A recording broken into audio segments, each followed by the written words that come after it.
béni, ça veuille vous asseoir. Le thème de ce matin, c'est sois consolé. Je voudrais m'excuser auprès de mes lecteurs et aller vite. Le message se trouve dans le livre de Luc au chapitre 7, à partir du verset 11. Le jour suivant, Jésus alla dans une ville appelée Naïm. Ses disciples et une grande foule faisaient route avec lui. Lorsqu'il fut près de la porte de la ville, voici on portait en terre un mort, fils unique de sa mère, qui était veuve. Et il y avait avec elle beaucoup de gens de la ville. Le Seigneur, l'ayant vu, fut ému de compassion pour elle, et lui dit, ne pleure pas. Il s'approcha et toucha le cercueil. Ceux qui le portaient s'arrêtèrent. Il dit, jeune homme, je te le dis, lève-toi. Verset 15. Et le mort s'assit et se mit à parler. Jésus le rendit à sa mère. Tous furent saisis de crainte et ils glorifiaient Dieu, disant, un grand prophète est apparu parmi nous, et Dieu a visité son peuple. Cette parole sur Jésus se répandit dans toute la Judée et dans tout le pays d'alentour. Quelqu'un dit Amen. Amen. Notre thème d'exhortation en quelques minutes, c'est sois consolé. Amen. Je voudrais dire à quelqu'un que quand Jésus commence à se révéler à cette personne, il y a des choses qui changent autour de nous. Au point où on a comme l'impression que tout se coule. La présence de Jésus dans la vie de quelqu'un, ça change tout. Les Écritures nous révèlent, nous relaxent au travers de cet extrait de Luc 17 avec verset 11 qu'il y avait une femme veuve. Je veux que ce message parle à ton cœur ce matin. Je pense que nous sommes le 14 juillet 2024. Je voudrais que ce message t'apporte quelque chose de nouveau. Que ce soit une révélation pour ton âme. Afin que ton cœur qui était meurtri soit guéri. En quelques minutes, reçois la consolation de Dieu. Le thème, c'est sois consolé. Frères et sœurs. Les Écritures déclarent que c'était son fils unique. En plus, elle était veuve.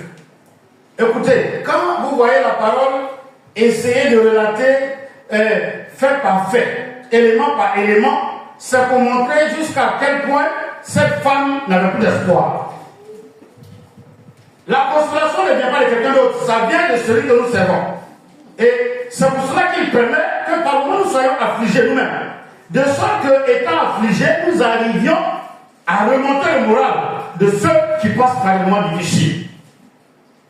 Certainement tu es en train de pleurer, mais si tu crois que celui que nous annonçons, nous prêchons avec vie, avec persévérance, est celui-là même qui est sur les larmes, écoute, tu vas arrêter de pleurer ce matin. Amen. Et un matin, la femme se rend compte que ce qu'elle avait comme lumière, comme présence, et qui faisait son honneur dans la ville, dans le village, dans le quartier, son enfant unique, elle n'avait plus de mari parce qu'elle était veuve. Et elle se disait, je vais laisser à mon enfant. Un matin, celui pour qui elle se battait, lui aussi, il prévit. À qui recourir? Elle est restée toute la journée à train de pleurer jusqu'à ce qu'on prenne le mort.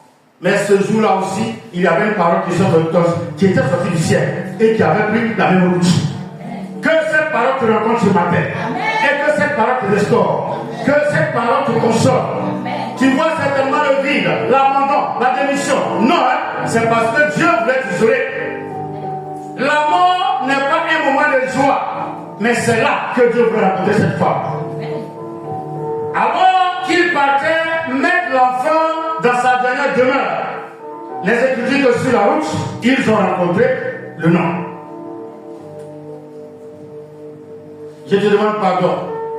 Quand tu penses que ça ne va pas, que tu es seul, que tu es isolé, que ce n'est pas vrai, où ils sont, mais à qui je vais faire recours, c'est qui je vais appeler à mon secours. Mais si X n'est pas là, qu'est-ce que je deviendrai demain? Ni elle, ni tous ceux qui portaient le mort ne savait qu'il y avait la vie vivante. Ni toi, tu ne t'attendais pas à ce message ce matin. Or, ce message est sorti de la bouche de l'Éternel pour que tu sois guéri de tes afflictions. Et sur le chemin, la Bible dit il rencontre quelqu'un qui s'adresse à elle, laissant le peuple, laissant la foule, laissant même ceux qui portent le Seigneur. Il va vers la femme et il dit ne pleure pas. Je voudrais te demander pardon. Arrête de pleurer. Arrête de pleurer ce matin. Arrête de pleurer ce matin. Arrête de pleurer ce matin. Ta cause a été entendue dans le ciel. Ta cause a été entendue. Mon Dieu est sur tes larmes. Arrête de pleurer. Jésus ne t'a pas oublié. Arrête de pleurer. Jésus ne t'a pas abandonné. Arrête de pleurer. Il ne t'a pas oublié. Jésus. Il y avait la mort. Il n'y avait pas d'espoir. Mais à qui allons-nous recourir? Mais qu'est-ce que nous allons faire? Mais qu'est-ce qu'on va devenir? Mais pourquoi autour de moi il n'y a personne? Mais pourquoi je ne vois personne? On m'a abandonné, je ne pourrais rien devenir. Et la femme pleurait. Et il lui dit arrête de pleurer, ne pleure pas. Ce matin, mon Dieu met sa vie sur ton cœur et il te dit ne pleure pas. Et ils ont pensé que tout ce qu'ils te faisaient comme combat, ils t'ont eu. Mais cette parole te relève ce matin. Il y avait la mort, certes, mais il y a quelqu'un qui a autorité sur la mort. Il s'appelle Jésus. C'est ce Jésus qui me mandate ce matin. Étant affligé moi-même, pour que je te console, pour que je te relève. Ne pleure pas, ne démissionne pas, n'abandonne pas, persévère, avance, avance, avance, avance, et tu verras la gloire de Dieu. Avance et tiens bon, parce qu'il est là et il t'attend. Il veut te relever, il veut te consoler, il te console ce matin. Je voudrais demander pardon à quelqu'un. Et la Bible dit que quand la femme a arrêté de pleurer, il a touché le cercueil. Que le mot touché touche ta maison, ton travail, tes projets, tes activités, tout ce que tu as comme désir dans ton cœur, que cela soit touché ce matin par la main du Seigneur. Par la main du Seigneur. Le toucher du Seigneur, automatiquement l'esprit de moi a compris qu'il n'avait pas de place là. Parce que Jésus est la vie et son toucher est la vie. Je te proclame la vie. Je déclare la vie sur toi. Je dis que tu vis. Je dis que tu es ressuscité. Rien ne t'apportera. Rien ne t'abandonnera. Rien ne te quittera. Tu auras retrouvé toute chose. Alléluia. Et il est là maintenant à l'activité et à ton travail. À cette église où les gens pensent qu'il y a personne et puis l'église n'aime quoi. Alléluia. Il regarde le mort, il touche le mort, il dit mon ami, c'est pas ici que tu dois te trouver. Moi quand on me rencontre, il y a la vie. Il dit au mort, relève-toi. La Bible dit, le mort s'est levé, il s'est assis et il a commencé à parler et il a remis le mort à sa mère. J'ai dit, je proclame la résurrection. Sur tes activités ce matin, sur ton travail ce matin, sur tes projets ce matin, sur ton commerce ce matin, sur ton foyer ce matin, sur ton voyage ce matin, sur tout ce que tu as comme désir de gagner l'argent, je proclame la résurrection. Reçois tes bénédictions. Je te restaure dans tes bénédictions dans le nom de Jésus. Je te restitue tout ce que tu avais perdu au nom de Jésus. Tout ce qu'on t'avait volé, voici, reprends-le au nom de Jésus. Pourquoi tu pleures? Il y a un temps pour pleurer, frère. Mais aujourd'hui, 14 juillet 2024, mon Dieu dit qu'il te restaure. Quand mon Dieu parle, les larmes s'arrêtent. Arrête de pleurer, on t'a pas abandonné. Tu n'es pas Israël, tu n'es pas sûr. Est-ce que tu attends la voix du Seigneur ce matin? Si tu attends ce qui te console ce matin, il y a un temps pour pleurer, Christian, mais il y a un temps pour que Dieu console. Mon Dieu vous console ce matin. Je déclare au nom de Jésus, votre vie va changer à partir de ce matin. Vos affaires vont changer. Le masque qu'on avait jeté sur vous pour vous humilier est ôté. La honte est ôtée. Les blocages sont ôtés. Les échecs sont ôtés. La mort est vaincue. La mort est engloutie. La mort est anéantie. La mort est vaincue et détruite au nom de Jésus. Qu'est-ce qu'ils avaient déclaré? Que les Israéliens, ils ont tout planifié pour te ridiculiser, pour te rabaisser. Mais alors, le Seigneur a combattu et il a combattu le bon combat. Avec Dieu, nous faisons des exploits. Dieu ressuscite tes bénédictions. Il ressuscite ta destinée. Il dit ne manque rien. Personne ne pourra t'insulter parce que ton Dieu te rend prospère. Ton Dieu te rend fécond. Ton Dieu, il n'a qu'à la sécheresse. Tes affaires redémarrent. Ceux qui pensaient que tu étais écoulé, ils montent. Ils ont été vaincus. Maintenant, mon Dieu te restaure. Mon Dieu te restaure. Il a dit à la femme, arrêtez de pleurer, arrêtez de pleurer, vous pleurez quoi? Arrêtez de pleurer, tes enfants ils doivent aller balancer dans les en voiture. Tu finiras de payer la scolarité avant février. Tes enfants viendront avec un résultat, quels que soient les examens qu'ils passent, je déclare qu'ils sont admis d'office à la rentrée 2024-2025. On t'appellera partout pour demander conseil par rapport à l'éducation de tes enfants. L'école t'appellera pour te dire merci parce que tes enfants les ont restaurés. Ils ont permis que l'école soit connue sur le plan mondial. Je le déclare, au milieu de là où tu travailles, tu seras décoré, tu seras reconnu, tu seras reconnu. Ton travail changera, ton salaire changera, les bénédictions afflueront de partout. Tu auras de l'honneur, tu auras de l'honneur. Toi,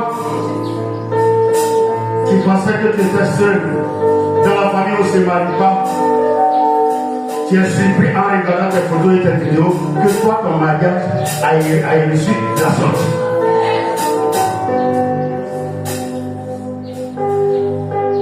Il a touché le secteur et il a dit à la femme, fais-toi, quel est le projet que tu portes comme grossesse? Quel est le projet que tu portes comme grossesse? Mon Dieu touche ce projet ce matin et il dit, sois ressuscité, vis projet dans le cœur et dans la vie de cette femme et de ce monsieur. Recevez vos projets bancables. Oui, vos projets seront bancables. Mon Dieu suscite des hommes. De la même manière, la femme, est-ce qu'elle a eu le temps de prier? Est-ce qu'elle a eu le temps de gérer? Mais pour elle, Jésus a proclamé ce 14 juillet, Jésus c'est là.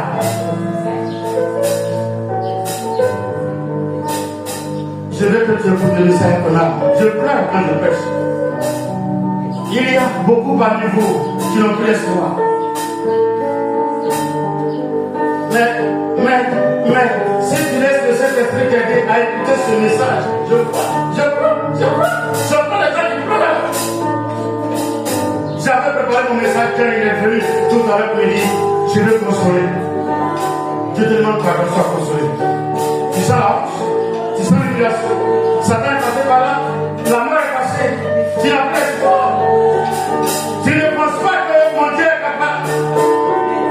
Mais il me dit, c'est pour eux que je suis allé à la croix. Je suis venu sauver, d'accord, mais je suis venu pour que tous ceux qui souffrent, ils aient la paix. Tous ceux qui étaient dans la douleur que je porte les fardeaux. Ceux qui n'avaient plus d'espoir, qui reçoivent l'espoir.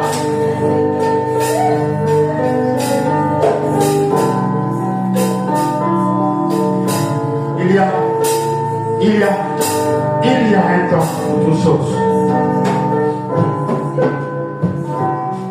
Je ne savais pas qui le combattait.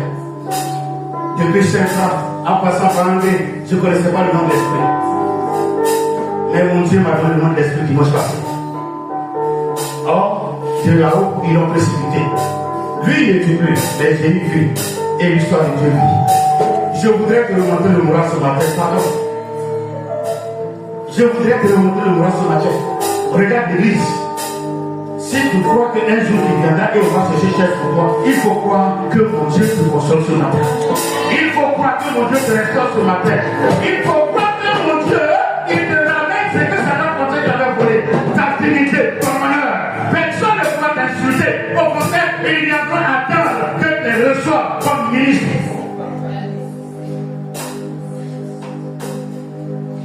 Tu n'auras plus besoin d'aide. Les gens te proposeront des aides. Tu ne diras plus, mais où je vais rentrer, les gens viendront pour demander à manger. Et tu diras à tes enfants, est-ce que c'est vrai? Parce qu'il y a des élévations qui tombent. C'est pour cela qu'il a dit à la femme, ne pleure pas. Pardon, ne pleure pas. Ne pleure pas. Ne pleure pas. Arrête de pleurer. Mais depuis combien de temps tu es en train de pleurer? Depuis combien d'années tu es en train de pleurer? Depuis combien de mois tu es en train de pleurer? Y a-t-il pas un temps pour toutes choses? Pourquoi Jésus n'a-t-il pas payé le prix pour que tu sois consolé?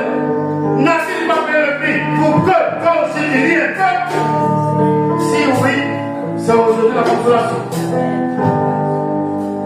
C'est aujourd'hui la consolation. Tout le monde est étonné et tout le monde est silence. Il y aura silence autour de toi. Il y aura silence autour de toi.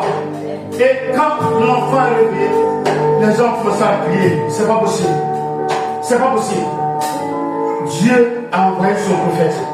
Je veux dire que tout ce qui est parole prophétique de la Bible, qui concerne ton avenir, ta destinée et tes descendants, s'attache à toi ce matin dans le nom de Jésus. Que toute prophétie qui concerne la victoire, le triomphe en esprit, au nom de Jésus, s'attache à ton âme ce matin. Que la mort ait du respect pour toi, que la mort ait ta crainte, parce que Dieu vit avec toi. Toi aussi, tu as enfant d'Abraham. Toi aussi, tu as droit aux bénédictions de Jésus. Toi aussi, tu as droit à la restauration. Toi aussi, tu as droit à la prospérité. Toi aussi, tu as droit à la paix.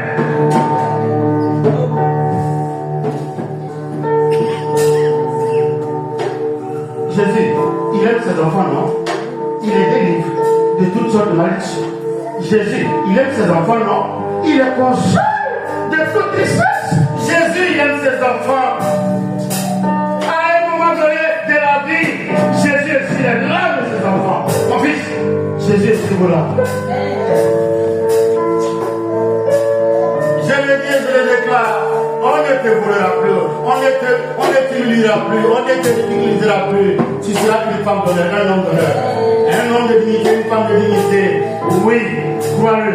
Tu rentres dans ta propre maison et dans ton propre foyer. Oui, crois-le. Le nom d'enfant que tu désires et l'intelligence que tu désires, mon Dieu ne te fait encore cela dans le nom de Jésus. Oui, crois-le.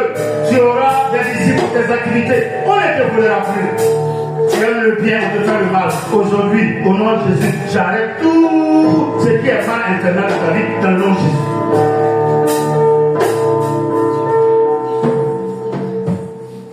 Et l'enfant s'est mis à parler. Que de partout, les gens voient ton projet. Ils voient ta réussite. Ils voient ton succès. Et qu'ils rendent gloire à Dieu. Parce qu'il est tout puissant. Et alors, pendant que nous sommes en train d'arriver à la fin, je me suis posé la question, le Seigneur me donne le message pourquoi. Il me dit, mais parcours la Bible. Va en Ésaïe 62, en Ésaïe 61, le verset 2. La partie B, vous allez découvrir que Dieu a envoyé Jésus pour consoler tous les affligés. Ou redonner espoir à ceux qui sont prudents. Je voudrais que tu acceptes, selon Ésaïe 61, verset 2, que mon Dieu est allé à la croix pour que tu sois consolé. Ne pleure plus. Sois consolé ce matin. Et la victoire sur les œuvres de la mort. Mon Dieu est venu donner l'espoir. Il te donne l'espoir ce matin. Revis avec Jésus. Avance avec Jésus. Ne t'arrête pas. N'abandonne pas. Ne démissionne pas. Cette femme ne s'attendait pas à Jésus sur la route. Tu ne t'attendais pas à cette parole. Cette parole vient à ta rencontre. Et cette parole t'embrasse et te donne le recours, le secours, la restauration, la liberté, la guérison, la délivrance. Cette parole console ton cœur ce matin. Car Jésus est venu consoler tous ceux qui sont affligés. Il est venu redonner espoir à tous ceux qui sont en regret. Tous ceux qu'on avait méprisés, humiliés, rabaissés. Rejeté ce matin, mon Dieu efface la douleur et il est la consolation.